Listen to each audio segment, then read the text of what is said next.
কখনো গুড়ি গুড়ি আবার কখনো মুষলধারে বৃষ্টি। দেশজুড়ে এখন আবহাওয়া এমনই। মৌসুমের বৃষ্টিতে শঙ্কা জাগাচ্ছে ডেঙ্গু প্রাদুর্ভাবের।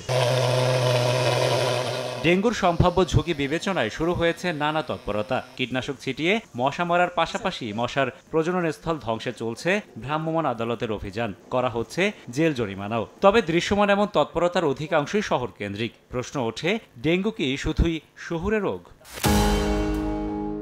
স্বাস্থ্য অধিদপ্তরের তথ্য বলছে, চলতি বছর প্রথম ৬ মাসে ঢাকার বাইরে ডেঙ্গু আক্রান্ত হয়েছে ৬৫%। অথচ গত বছর এই সময়ে ঢাকার বাইরে রোগী ছিল ২৩.৫০%। ২০২২ সালে ছিল ১২.৪০%। অর্থাৎ ঢাকার বাইরে আক্রান্তের হার বেড়েছে প্রায় ৩ গুণ। এমন প্রেক্ষাপটে রাজধানীর হাসপাতালগুলোতে ভর্তি ডেঙ্গু রোগীর সংখ্যা না বাড়লেও ঢাকার বাইরে থেকে আসতে শুরু করেছে রোগী, যাদের অধিকাংশই জটিল শারীরিক সমস্যা নিয়ে আসছেন। এর কারণ হিসেবে রোগ নির্ণয়ে কালক্ষেপণ বলছেন চিকিৎসকরা। নগদের কাছে সব গ্রাহকই প্রিয়, তাই তো সারা দেশে ক্যাশ আউট চার্জ সবচেয়ে কম।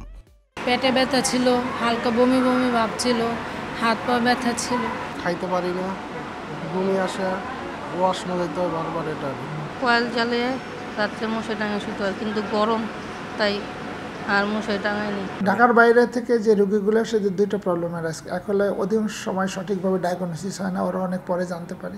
দ্বিতীয়ত হচ্ছে তখনই তারা ঝুঁকিপূর্ণ হয়ে যায়। বিশেষজ্ঞরা বলছেন, ডেঙ্গু নিয়ন্ত্রণে শুধু শহরকেন্দ্রিক তৎপরতার মধ্যে না থেকে কাজ করতে হবে দেশব্যাপী। আমরা ডেঙ্গু মানেই বুঝি যে ঢাকা শহর, তো এই ধারণা থেকে আমাদের সরে আসতে হবে। ২৩ সালে মূল ঝুঁকিটা ছিল ঢাকার ২ কোটি মানুষ, কিন্তু এখন কিন্তু 18 কোটি, দেশের 18 কোটি মানুষই ঝুঁকিতে। তো সুতরাং আমাদের একটা কারিগরিভাবে সঠিক বাস্তবায়নযোগ্য একটা কর্মকৌশল দ্রুত প্রণয়ন করা দরকার।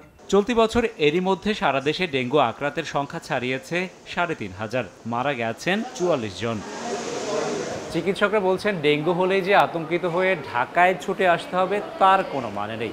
বরং জ্বর কিংবা অন্যান্য উপসর্গ দেখা দিলে ডেঙ্গু পরীক্ষার পাশাপাশি চিকিৎসকের পরামর্শ মেনে ওষুধ খেলে দ্রুতই রোগ সেরে যায়।